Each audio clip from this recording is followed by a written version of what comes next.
Olá, bem-vindos, bem-vindas e bem-vindes a mais essa conversa aqui do Olhar de Cinema com os realizadores dos filmes das mostras competitivas do Olhar. A gente hoje vai estar batendo um papo com a Janaína Nagata, que é diretora do filme Particular, ele chama Filme Particular, não é o filme particular, e ela vai conversar um pouquinho com a gente sobre esse filme.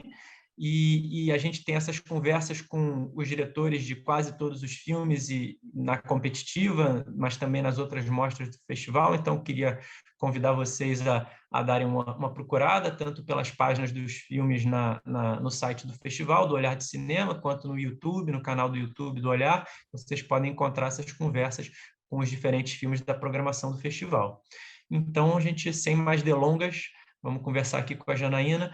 Janaína, teu filme ele tem uma particularidade muito grande, inclusive dentro da própria estrutura do Olhar, né? Porque em geral a gente tem os filmes brasileiros e os filmes estrangeiros eles juntos nas competições, porque é o formato do Olhar desde sempre, não tem uma competição só brasileira nem só estrangeira, mas em geral os filmes brasileiros estão 97% das vezes lidando com temas, paisagens, realidades, personagens, etc., do próprio Brasil, né? E o teu filme ele chega baseado numa história que você, se puder contar, vai ser legal, de como ele surge, qual é o processo dele inicial, mas acaba que ele lida com paisagens, realidades e personagens que, embora tenham uma série de correlações e de interesses muito específicos de discussão dentro da realidade brasileira, a meu ver, mas eles são personagens de um outro país, são personagens de uma outra realidade, são personagens, inclusive,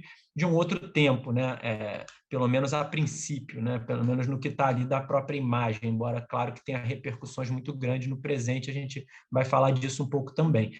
Mas queria, então, que você falasse um pouco dessa história. Então, como é que surge esse filme brasileiro que, no fundo, para além do seu próprio nome, que é um nome, inclusive, que eu acho é um título, que, inclusive, eu acho que tem algumas camadas possíveis de significação, mas eu acho que especificamente aqui no Olhar de Cinema, acho que é um filme muito particular também por essa característica, né? Essa característica específica de ser um filme 100% brasileiro, ou seja, é uma produção brasileira, é um filme brasileiro, uma diretora brasileira, produtores brasileiros, não há dúvida nenhuma de que é um filme brasileiro, mas é um filme brasileiro com essa característica particular de lidar com uma realidade estrangeira. Como é que foi que surgiu, então, essa história para você, esse desejo de realizar esse filme especificamente? Oi, Eduardo. Então, olá, gente.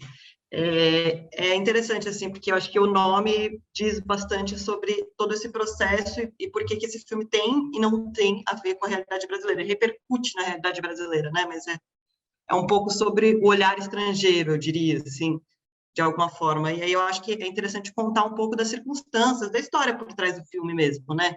Porque eu mesmo não sou realizadora de cinema no sentido de que eu nunca havia feito um filme, eu tenho uma trajetória toda em artes visuais, e eu estava desenvolvendo um trabalho plástico na época que era de intervenção em película. Então, eu estava trabalhando com diapositivas, e aí eu estava bem...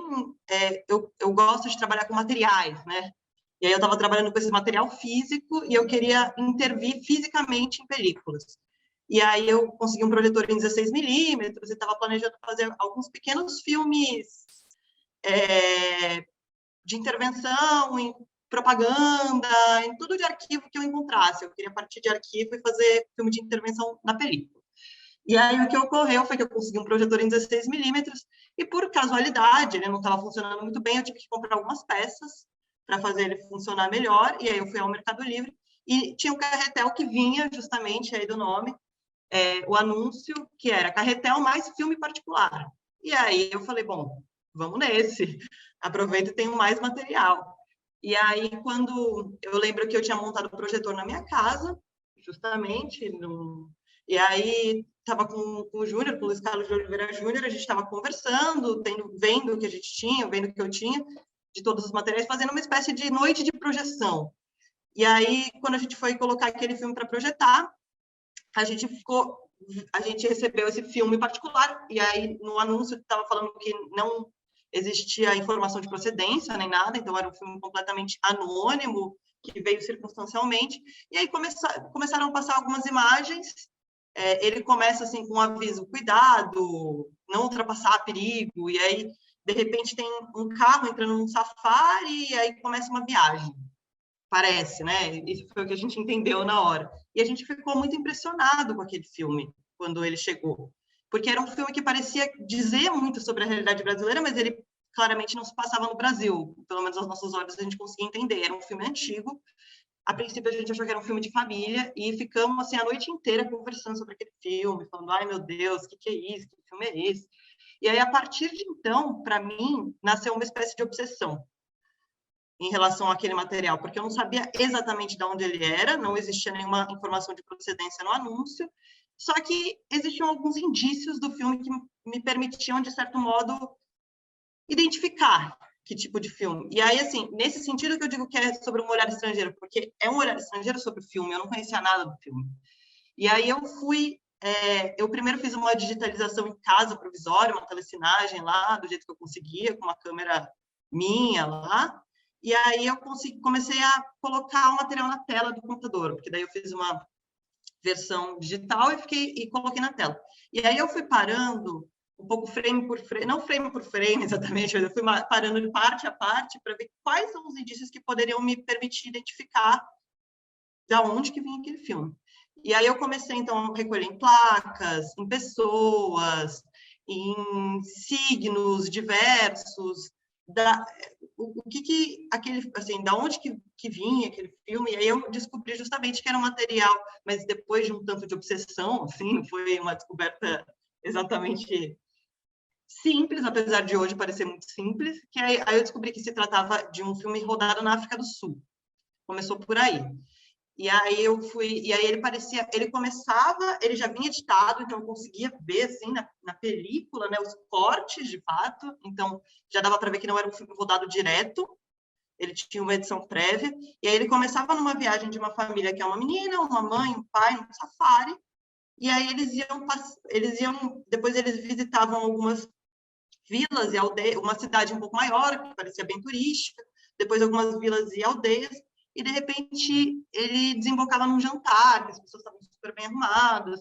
Eu, no início, achava que era alguém muito importante da elite britânica que estava fazendo um filme de família na África do Sul. Depois eu fui descobrindo que não é bem assim, demandou uma certa pesquisa sobre a história da África do Sul, e aí para isso eu contei assim com ajuda, auxílio de especialista da Núbia, que é uma especialista em África do Sul. Eu fui um pouco também recolhendo uma pesquisa mais consistente de gente que estudava a história da África do Sul, né? E aí eu via que essa estrutura, de algum modo, ela já era pensada em edição, no sentido de que ele começava com os animais, aí ia para umas tribos, não sei se eram umas tribos, mas para parecia que eles faziam um passeio étnico, e aí era difícil saber do que se tratava, se eles estavam fazendo política, o que eles estavam fazendo, e aí chegava num jantar que parecia evidentemente político, que era um jantar assim muito arrumado, e tinha gente discursando e tal.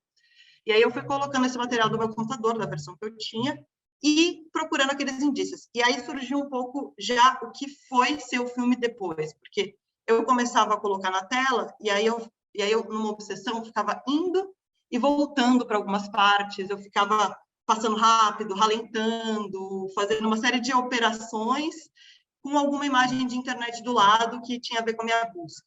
E aí eu não queria fazer um filme sobre processo, não era nem esse assim o meu objetivo, mas dessa obsessão por buscar, eu percebi que existia alguma coisa, uma questão histórica com esse processo, que é, bom, como que é a minha aproximação com esse filme? É pela internet. Mas existia também uma questão estética, que é aquelas imagens conversavam, por mais que elas fossem diferentes. O filme é em película, e as imagens que eu estava pegando eram digitais, muitas vezes pixeladas, imagens do universo da internet como um todo, assim. E aí eu vi que essa contraposição, de algum modo, tinha alguma potência. E aí daí foi surgindo, assim, a ideia de fazer o filme. E aí eu desisti daquela ideia inicial que eu tinha de intervenção na película e resolvi que eu queria fazer um filme sobre uma pesquisa. Mas, evidentemente, assim, bom, você pensa, o filme sobre uma pesquisa, será que ele se sustenta? A questão é que o material em si era muito interessante, eu não falei muito disso agora, assim, mas depois eu fui descobrindo que existiam figuras políticas relevantes naquele material, então ele não poderia ter sido feito por uma família qualquer, mas ele vinha de um contexto que aquilo também era um documento, ele era um documento histórico, apesar de ele ter uma força estética, assim, um certo até incômodo, porque é um tipo de filmagem de uma família branca que vai lá e tem todo um embate racial, tem toda uma questão também, tem muitas camadas aí, assim, mas um pouco isso. Daí eu comecei a ter essa ideia de que eu queria fazer um filme sobre a pesquisa.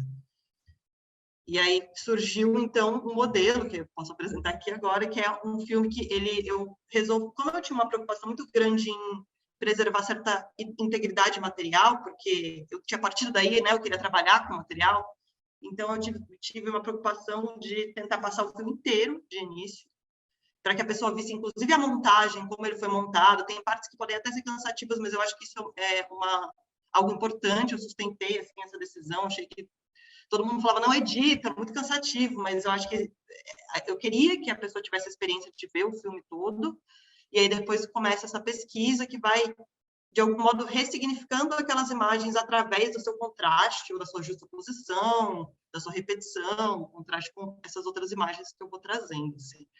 E aí, bom, nesse intermédio, eu encontrei assim, a equipe que eu achei que seria muito interessante, uma equipe muito pequenininha, né? Um filme de montagem, não tem atuação, não tem nada dessa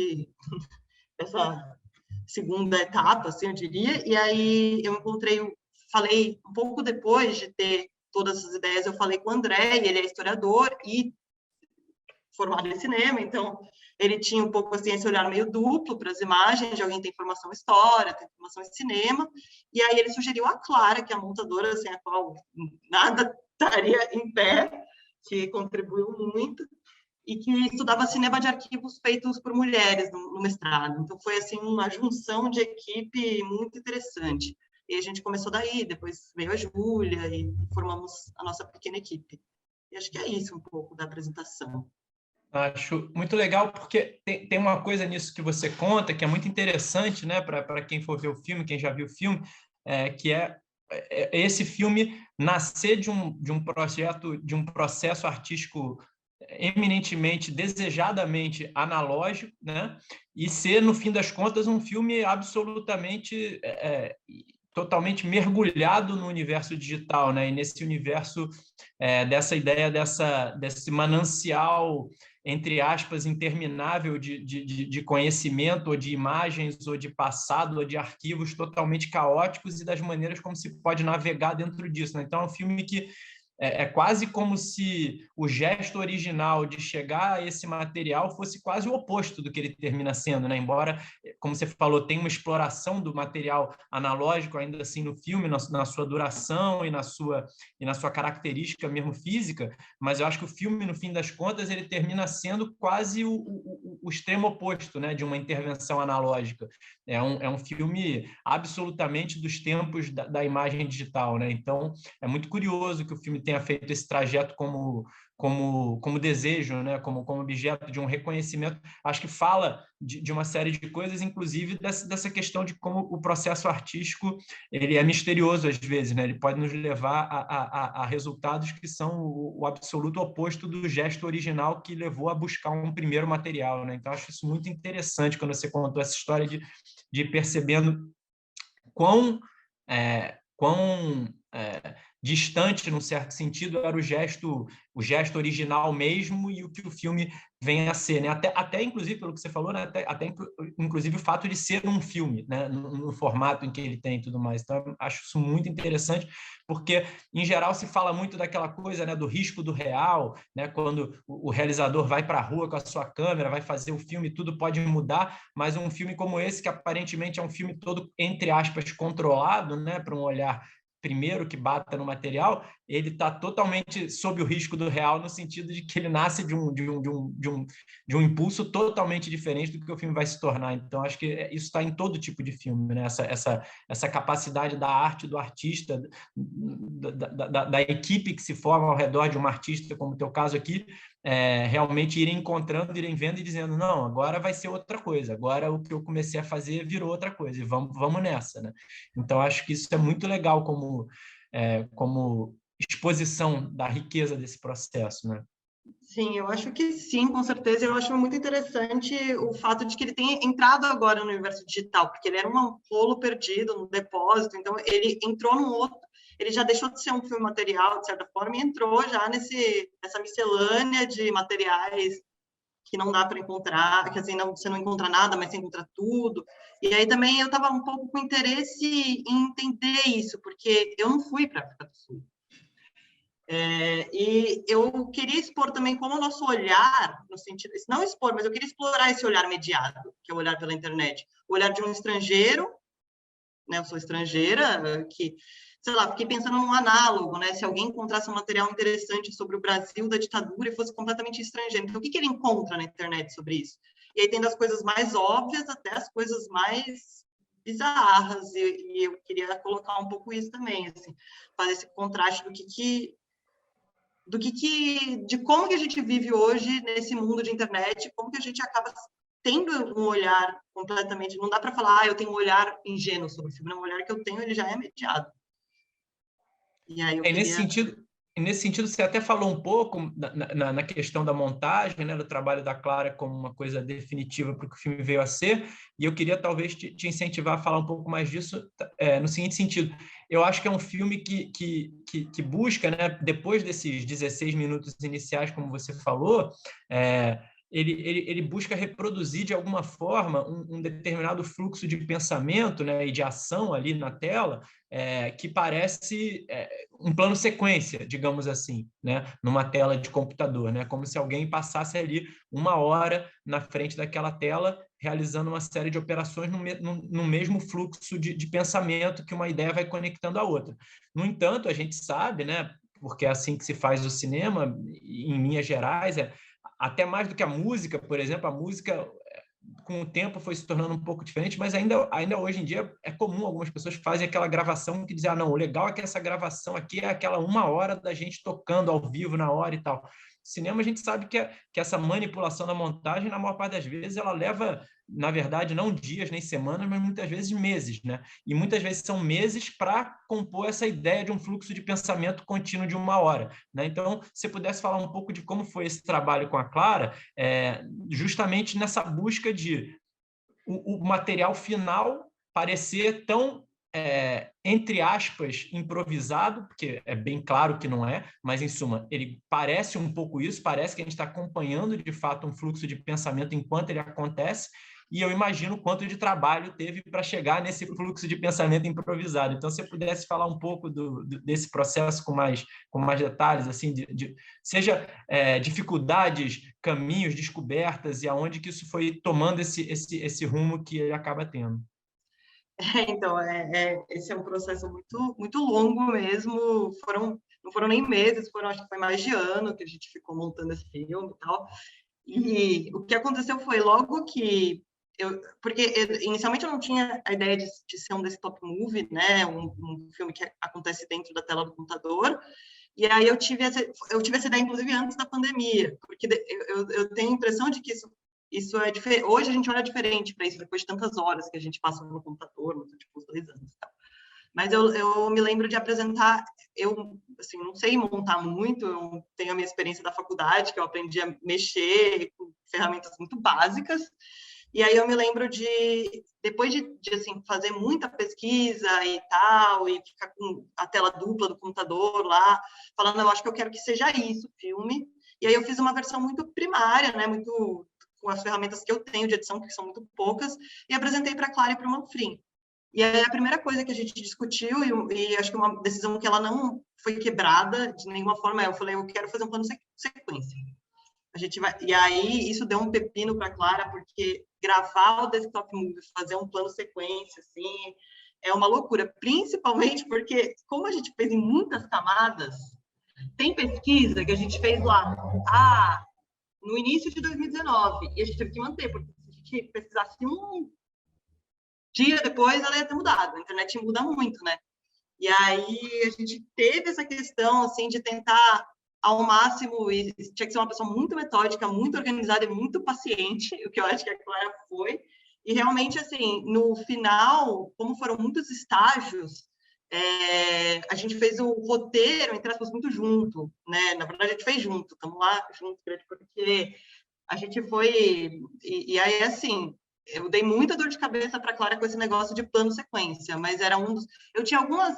que não é só por petição de princípio, mas eu tinha algumas coisas que eu não queria quebrar, porque eu tinha muito medo, assim, algumas regras, vamos colocar, que eu coloquei para mim mesmo, assim.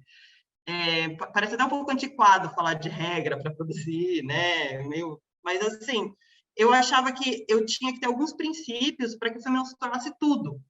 Porque o risco de você estar na internet e estar pesquisando coisas é o risco de o seu filme virar uma miscelânea, sem fim e tal. E aí eu tinha algumas regras, o plano de sequência era uma delas.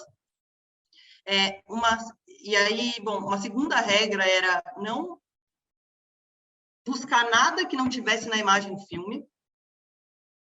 Tinham duas possibilidades. Ou o que eu buscava ia estar naquela imagem que estava lá aparecendo do material de arquivo, ou o que eu buscava seria consequência do algoritmo. Então, um certo pensamento do grande irmão da internet, assim, que me levava para algum lugar. Sem ser isso, e aí eu acho que isso também não é só uma questão de montagem, é uma questão de que, se fosse uma coisa completamente... a gente, assim, na pesquisa sempre tem, né, em todo e qualquer filme, aquele bando de material que você deixa de fora, e aí, assim, tinha muita coisa interessante para compreender o filme, mas eu falei, não, se isso veio da minha pesquisa e isso não está no filme, eu não vou colocar, assim. Então, era um princípio. O segundo era a sequência. E o terceiro princípio era que eu não queria subverter o material de nenhuma forma que não fosse pela justaposição, pela contraposição. E aí, o único momento que eu quebro, eu tenho duas quebras de regra, não sei se eu poderia falar isso, mas tem alguns momentos que eu quebro, mas aí eles são muito pensados, assim, eu não queria quebrar isso muito, eu queria ser coerente dentro daquilo. E aí, eu acho que para fazer o processo dar certo, a Clara e eu, a gente tem muita sintonia em relação a essas questões básicas das quais não iria abrir mão, assim.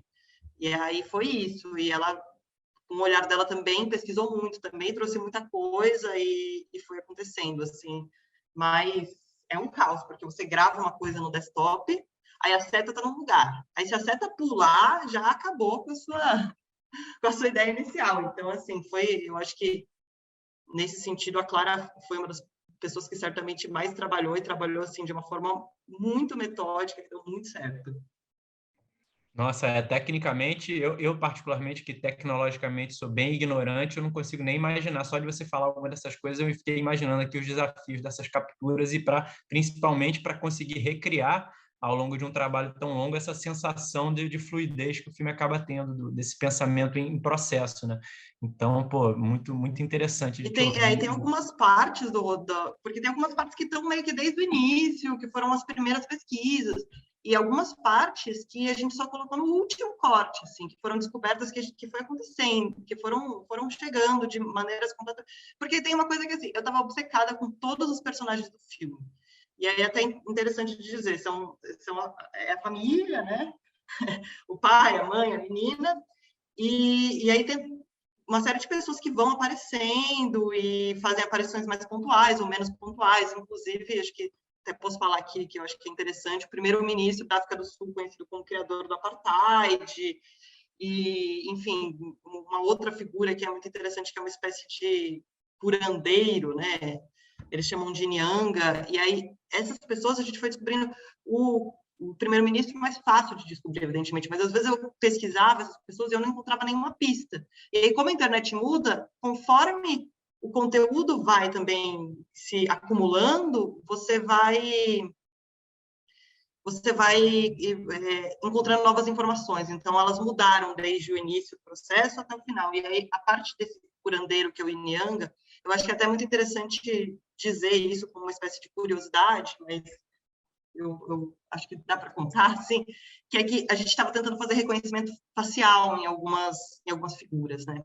E aí eu conseguia fazer, por exemplo, no primeiro-ministro, ele reconhecia a face dele, que é uma coisa muito doida do algoritmo, mas ia lá e me dava Hendrik Verwoerd, tal. E aí, quando eu colocava o reconhecimento facial nessa figura, que era um homem negro muito bem vestido, parecia muito importante dentro daquele cenário, tudo que o algoritmo me dava, e aí tem uma questão até de racismo algorítmico, sei lá o que, era imagens de, ai, homem roubou um pão na padaria, não sei o que lá. E aí, assim, era uma questão que eu até pensei em colocar no primeiro corte do filme, tipo, poxa, mas parece uma pessoa muito importante e não existe nenhum registro. Ou, sei lá, quando eu coloco no reconhecimento facial, ele me dá imagens racistas. E aí, depois de um tempo, depois de muitas buscas, é que ele finalmente achou por quê? Porque tinham sido feitas uma série de posts no Twitter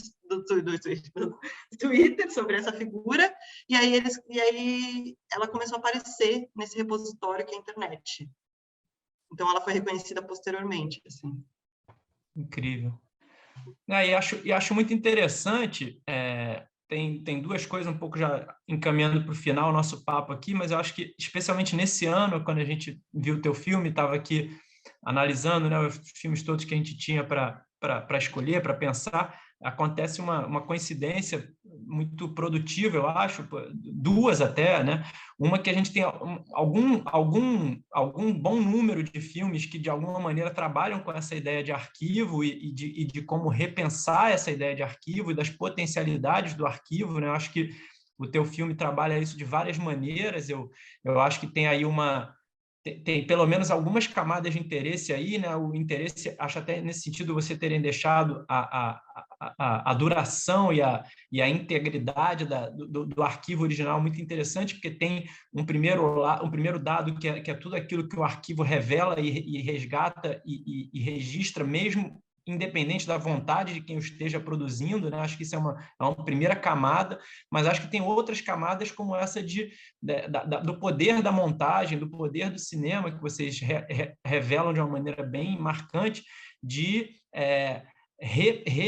responder aos arquivos e recontextualizar aqueles arquivos de maneiras absolutamente inesperadas para o fato da existência daquele arquivo em si, né? Então, acho que é algumas operações, na verdade, muito interessantes consecutivamente e que dialogam de uma certa maneira com vários outros filmes aí que a gente vai ter no festival, assim como eu acho que, curiosamente, é um filme anterior à pandemia como gesto, né? Mas é um filme que tem essa coisa da produção dentro de casa, dentro do computador, que também é uma coisa que vai aparecer no festival várias vezes, mais comumente para filmes que realmente foram criados e realizados por conta da situação da pandemia, mas o filme acaba dialogando muito com essa realidade, com esses outros filmes que vão estar ao redor dele. E, por último, assim, uma coisa que realmente é muito interessante é que a gente, nesse ano, tem, na verdade, 3 longas brasileiros que lidam muito diretamente com a África. A gente tem um filme que se passa, que é todo filmado em Moçambique. A gente tem um filme que é filmado no Brasil, mas com personagens que vêm do Congo e que tem uma utilização de material de arquivo também, embora não seja a maior parte do filme, mas que lida com a realidade do Congo a partir do olhar de imigrantes no Brasil. Então, são 3 pontos de vista já bastante diferentes e bastante incomuns, porque não é tão comum a gente achar filmes brasileiros lidando tão diretamente com realidades diferentes da África, o que é mais interessante ainda, porque quebra também essa outra ideia que você falou de estereótipo no começo, que é dessa ideia de uma África, né, de uma única África, né? E aí a gente vai ter aqui Moçambique, a gente vai ter o Congo, a gente vai ter a África do Sul, e a gente tem também 2 filmes da própria África no festival, um deles, inclusive, vem da África do Sul, um filme de uma realizadora, um documentário de uma realizadora sul-africana, muito interessante, que vai estar na mostra Novos Olhares, e tem um outro filme que se passa no Sudão, e realizaram uma realizadora do Sudão. Então, assim, eu acho que o filme, nesse contexto, por vários desses caminhos, né, pela questão do arquivo, pela questão da pandemia, pela questão da relação com as imagens da África, e produzidas na África ou produzidas a partir da África, acho que tem muitos diálogos interessantes que o filme vai fazer com o todo da programação, que também deixou a gente bem animado em poder trazer ele para essa conversa, porque, né, o festival é, antes de tudo, uma conversa entre filmes, entre realizadores, entre ideias, né? Então, eu acho que vai ser muito, muito rico ter o filme aqui, a gente ficou bem contente de poder ter essa circunstância da estreia dele. E é isso, na verdade, isso era mais uma partilha até, espero que você possa assistir alguns desses filmes lá no próprio festival, conversar com algumas pessoas e vice-versa. Mas aí, Janaína, queria te deixar aí à vontade para o final aqui da nossa conversa, alguma coisa que você acha interessante de trazer, seja da produção, seja do próprio filme que a gente não tenha tratado aqui a partir das coisas que eu te provoquei e que você queira fechar aí o papo. Não, na verdade, eu só diria duas coisas complementando, que eu esqueci de falar na hora, complementando o que você está dizendo agora. A primeira é que, sobre a pandemia, a ideia do desktop foi anterior, mas eu esqueci de dizer que eu estava falando do processo de trabalho com a Clara, né, com a montadora, é que logo depois que a gente teve essa ideia, a gente teve um tratamento, um encontro presencial e pumba, pandemia. E aí, então, ele foi também produzido nas circunstâncias da pandemia. Então, isso também é um dado, assim. Eu fazia da minha casa com pequena ferramenta que eu tenho de montagem, que eu tinha no meu computador, aí eu enviava para a Clara, ela pegava, trabalhava naquilo, fazia novas gravações, me enviava, então a gente ficou nessa troca de correspondências por muito tempo, e aí só depois, quando abrandou tudo, é que a gente se encontrou presencialmente e finalizou o processo, assim. Mas foram quase 2 anos de um processo também de correspondências pandêmicas. E aí, essa é uma segunda questão. E a terceira questão, não, eu só fico muito feliz de ter essa programação tão rica de diferentes olhares, assim, que pode muito dialogar, no sentido de que... Mas assim, eu diria que, ainda assim, é isso. O filme, ele continua sendo um filme sobre o olhar estrangeiro sobre a África.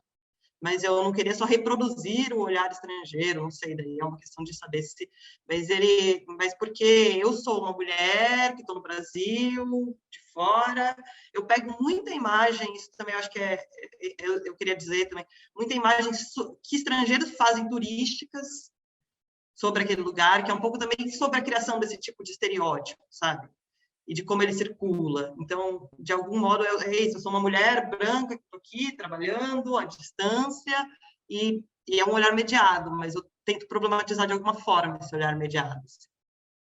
E até por isso que eu acho que é muito legal que a gente possa ter no mesmo festival, e é uma coisa que às vezes tem, às vezes não tem, depende do ano, mas esse ano um filme sul-africano, de uma diretora Então. sul-africana, negra, porque eu acho que, embora tematicamente, aparentemente, os filmes lidam com questões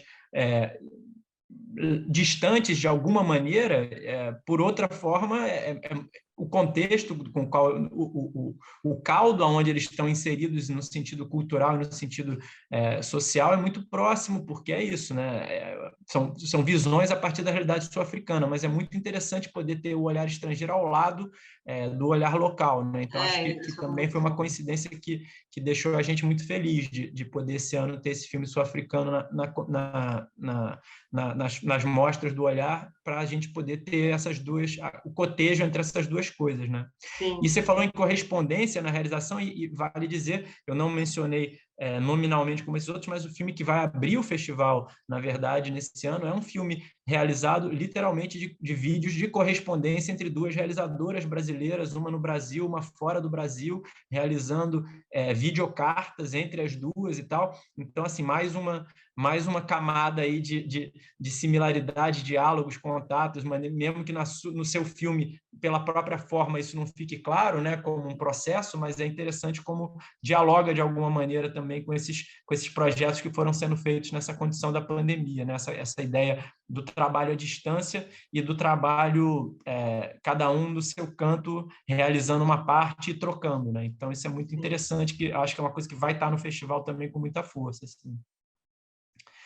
É isso, Janaína. Obrigado demais, não só pela conversa, mas principalmente por estar com o filme aqui no olhar. A gente sempre fala e sabe que o momento de estreia de um filme é sempre um momento de muitas ansiedades, muitos nervosismos, muitas alegrias, e partilhar com um determinado evento é sempre uma honra para nós quando um realizador, uma realizadora decide fazer isso no olhar. Então, a gente está muito contente de poder estar com essa primeira exibição do filme particular, e esperamos que na sala de cinema, que também é uma outra operação muito interessante dentro desse filme, né? Como você falou, isso até talvez eu finalizaria te pedindo para falar 1 minutinho, 2 minutinhos sobre isso, que você mencionou isso na tua primeira fala, né? Essa questão de que as pessoas estão de alguma forma, um pouco esgotadas da experiência da tela e agora elas vão para a sala de cinema para olhar uma tela de computador se movendo na frente delas em tamanho enorme, o que muda absolutamente o contexto, até porque é uma tela colocada de uma outra maneira e fora do controle delas, né? Os movimentos que acontecem ali não são elas que vão controlar e decidir.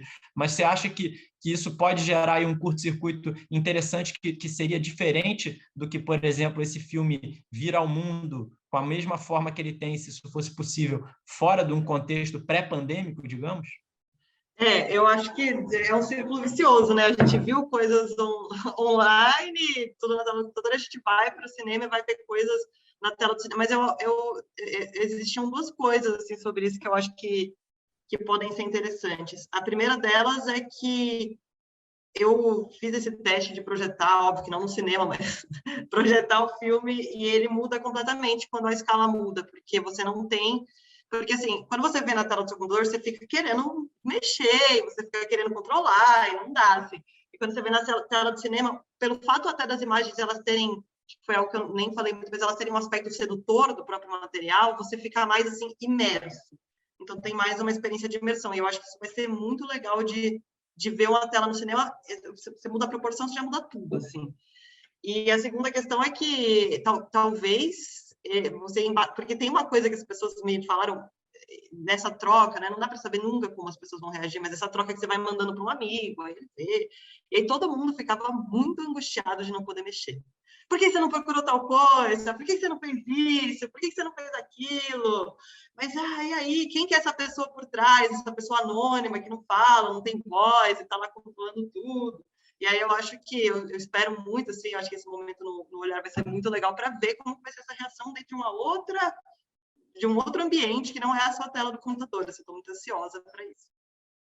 Nós também. Nós estamos ansiosos a voltar à sala de cinema em geral, mas especialmente para um filme como esse, que eu acho que é como você falou, assim, acho que se ele tivesse estreado numa edição online de um evento, né, seja qual fosse, mas, por exemplo, Olhar nos últimos 2 anos, que foi só online, ele seria um outro filme, né? Ele seria um filme recebido por outros códigos, e, claro, em algum momento ele será visto assim no futuro, em outras circunstâncias, em outras plataformas, mas vai ser muito legal ele passar por esse espaço da tela grande e da experiência coletiva, né? Que também tem essa outra questão, né? Que é desindividualizar a experiência de assisti-lo, né? Então, estamos todos ansiosos. Então, maravilha, Janaína. Obrigada, Eduardo, obrigada. Obrigado, e então a gente está por aí com outras conversas com os realizadores do Olhar e a gente se vê logo numa sala de cinema também, esperamos. Então nos vemos. Tchau.